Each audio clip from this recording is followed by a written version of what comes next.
अचानक तेज बारिश शुरू हो जाती है और भयंकर बाढ़ आ जाती है। बाढ़ का पानी गांव के सब घरों में घुस जाता है और गांव के लोग घर छोड़कर इधर उधर भागने लगते हैं। ठाकुर की हवेली भी बाढ़ से नहीं बच पाती, मगर सोना का कागज का घर बाढ़ में भी शान से खड़ा रहता है। वो बाढ़ के पानी पर तैरने वाला जादुई घर बन जाता है। ये कहानी है कागज के खिलौने बनाकर बेचने वाली गरीब सोना की। सोना अपने पति अमर और बेटी लता के साथ दीपालपुर गांव में रहती थी। वो रंग बिरंगे कागज से तरह तरह के खिलौने बनाकर गांव के बाजार में बेचती थी। लो भाई, आ गई सोना, कागज के खिलौने वाली सोना। कागज की नैया, कागज का सिपहिया, कागज का घर, कागज के फूल, जो अच्छा लगे खरीद लो। ए सोना, ये कागज का फिरकी और नैया कितने का दिया बहन? ना कम ना ज्यादा, सब मिलके 50-50 रुपया। कहो तो दूं? हाँ, ये दे दो। सोना कागज के ऐसे सुंदर खिलौने बनाती थी कि देखने वालों की नजर उन पर से हटने का नाम ही नहीं लेती थी, और इसीलिए उसके खिलौने हाथों हाथ बिक जाते थे। हेलो, बिक गया सब माल, आज तो अच्छी कमाई हो गई। एक दिन सोना बाजार में खिलौने बेच रही थी कि तभी उसके पास एक गाड़ी आकर रुकती है। उसमें से सोना का पति अमर और 2 महिलाएं बाहर आती हैं। सोना, ये दोनों तुमसे मिलना चाहती हैं। देखिए, मेरा नाम नेहा है, हमारा कागज के खिलौने का कारोबार है। हमने सुना है कि आपके गांव में कई महिलाएं कागज के खिलौने बनाती हैं, इसीलिए हम आपके गांव में कागज के खिलौने बनाने की एक छोटी सी प्रतियोगिता रखने जा रही हैं। उस प्रतियोगिता में जो महिला प्रथम आएगी उसे हमारी तरफ से 1 लाख का इनाम मिलेगा और उसके बनाए सब खिलौने हम खरीदेंगे भी।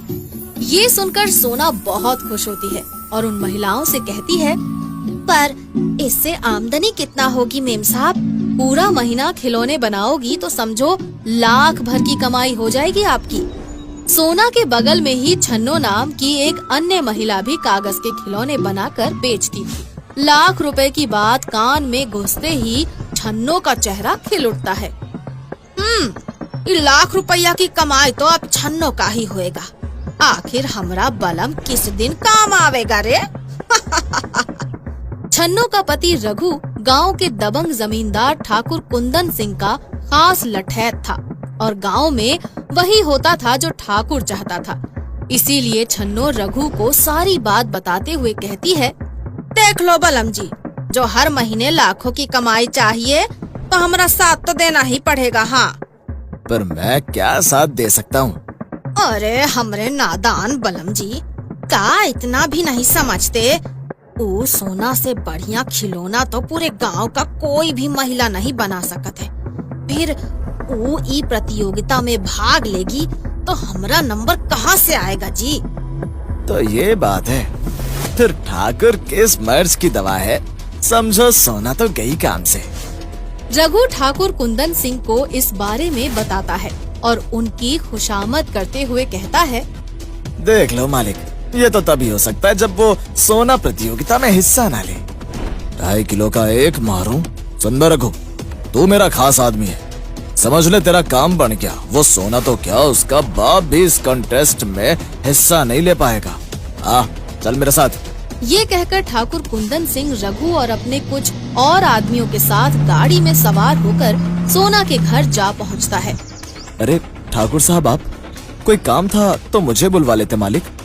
2.5 किलो का एक मारूं? अबे तेरी जोरू कहाँ है बे? बुलाओ से। पर वो तो घर पर नहीं है मालिक। 2.5 किलो का एक मारूं तो सुन बे, उसको समझा देना अगर उसने कागज के खिलौने बनाने वाले कंटेस्ट में भाग लिया तो भाग्य फोड़ दूंगा तुम्हारे, घर जला दूंगा और गांव से निकाल दूंगा। अगर आप यही चाहते हैं तो यही होगा मालिक, यही होगा। सोना हिम्मत और हौसला रखने वाली औरत थी, इसीलिए जब अमर उसे इस बारे में बताता है तो वो ठाकुर से डरने के बजाय उसका विरोध करने पर उतर आती है। हम क्या ठाकुर का दिया खाते हैं जो उसकी धमकी से डरे? मैं उस कंपटीशन में जरूर भाग लूंगी। हाँ, मान जाओ सोना, ठाकुर का कहर हमसे बर्दाश्त ना होगा। आप चिंता नहीं कीजिए जी, कुछ नहीं कर सकेगा वो ठाकुर हमारा। अमर सोना को बार बार मना करता है, मगर वो फिर भी कॉन्टेस्ट में हिस्सा ले ही लेती है और प्रथम स्थान पर आती है। हमें आपके बनाए पेपर टॉय बहुत पसंद आए सोना जी, इसीलिए अब आप हमारे लिए खिलौने बनाएंगी और ये रहा 1 लाख का इनाम। बधाई हो।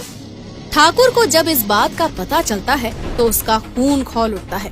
वो सोना से दुश्मनी करने लगता है। 2.5 किलो का एक मारो, हमारे मना करने पर भी ना मानी। इतना बुरा हश्र करूंगा कि रूह कांप जाएगी। चलो बे, गाड़ी निकालो।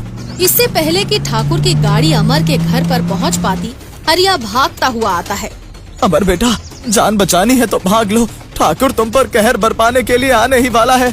अब हम क्या डरते हैं ठाकुर से जो भाग कर छिप जाएं? बस अब चुप कर और हरिया के घर चल, वरना ठाकुर हम सबको मार डालेगा।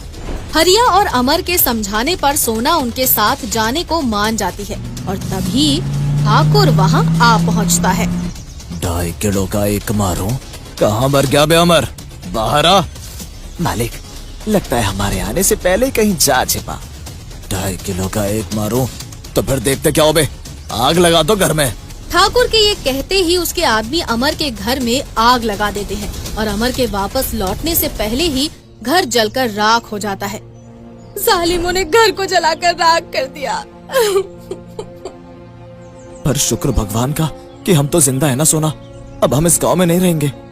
अमर की बात सुनकर सोना में न जाने कहां से इतनी हिम्मत और आत्मविश्वास आता है कि वो शेरनी की तरह दहाड़ते हुए कहती है, कहीं नहीं जाएंगे हम, यहीं इसी गांव में बसकर दिखाएंगे। उस जालिम ठाकुर के सामने रहेंगे हम। हाँ। इस हादसे के बाद अमर का परिवार गांव के बाहर आकर डेरा डाल लेता है। एक दिन सोना गांव से खाना लेकर आती है तो रास्ते में उसे एक भूख का सताया कोढ़ी मिल जाता है। क्या हुआ, भूखे हो? बोलो भाई, खाना चाहिए? सोना को उस पर दया आ जाती है और वो जैसे ही उसको खाना देने लगती है, अचानक ही उसकी नजर कोढ़ी के हाथों पर पड़ती है। उसके दोनों हाथ कोढ़ से गल सड़ गए थे और वो खुद खाना खाने में लाचार था।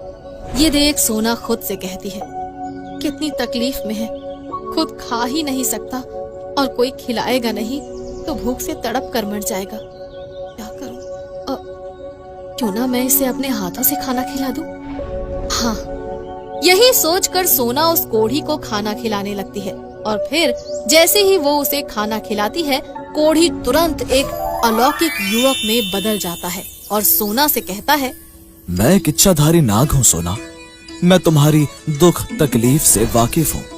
मैं तो बस तुम्हारी दयालुता और इंसानियत की परीक्षा लेना चाहता था और मैंने ये समझा कि जो इंसान किसी कौड़ी से घृणा या नफरत किए बिना उसे अपने हाथों से खाना खिलाने को तैयार हो जाए, भला उसके हाथ ईश्वर के हाथों से कम कैसे हो सकते हैं। ये सुनकर सोना के मन को खुशी मिलती है और वो फिर से चलने लगती है, मगर तभी वो युवक कहता है, सुनो, तुम कागज के खिलौने बनाती हो ना, आज से तुम्हारे हाथों में वो जादू होगा कि तुम अपने मन में जो भी सोचकर किसी कागज को छुओगी, वो कागज वैसा ही बन जाएगा।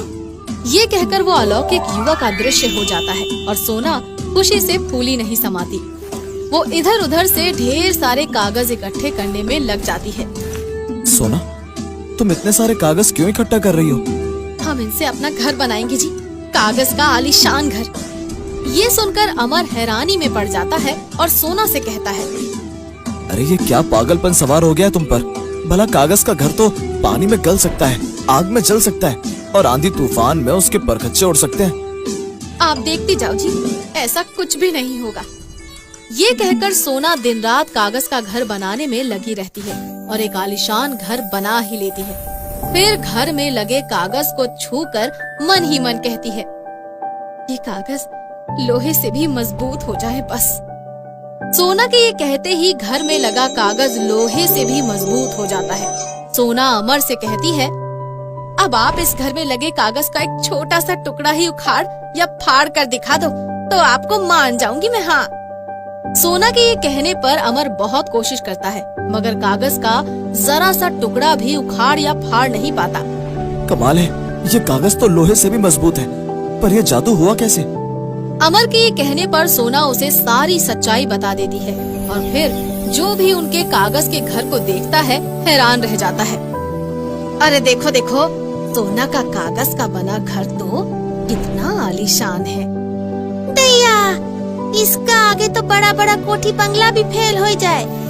कुछ दिन बाद अचानक तेज बारिश शुरू हो जाती है और भयंकर बाढ़ आ जाती है। बाढ़ का पानी गांव के सब घरों में घुस जाता है और गांव के लोग घर छोड़कर इधर उधर भागने लगते हैं। ठाकुर की हवेली भी बाढ़ से नहीं बच पाती, मगर सोना का कागज का घर बाढ़ में भी शान से खड़ा रहता है। वो बाढ़ के पानी पर तैरने वाला जादुई घर बन जाता है। अबे जल्दी से कुछ करो, वरना हम सब बाढ़ में डूब कर मर जाएंगे। मालिक, पूरे गांव में एक सोना का कागज का घर ही है जो आपको बाढ़ से बचा सकता है। अरे जल्दी से वहाँ चलो। ठाकुर जैसे तैसे करके सोना के कागज के घर में पहुंचता है और सोना से माफी मांगते हुए कहता है, हमें माफ कर दो सोना, और हमें और हमारे परिवार को बाढ़ से बचा लो। आप सब अंदर आ जाइए ठाकुर साहब। कुछ दिन बाद बाढ़ का पानी उतर जाता है और उसके साथ ही ठाकुर का घमंड भी टूट जाता है। वो सोना से कहता है, अगर हमारे गांव में सबके पास ऐसे कागज के घर हो तो बाढ़ में सब सुरक्षित रह सकते हैं। क्या तुम हम सबके लिए कागज के घर बना सकती हो? सारा खर्चा मैं उठाऊंगा। ये सुनकर सोना और सब गांव वाले बहुत खुश होते हैं और फिर कागज के घर बनाने में सोना की मदद करने लगते हैं। कुछ ही दिनों में सबके घर बन जाते हैं और फिर दीपालपुर कागज के घरों वाला एक नया गांव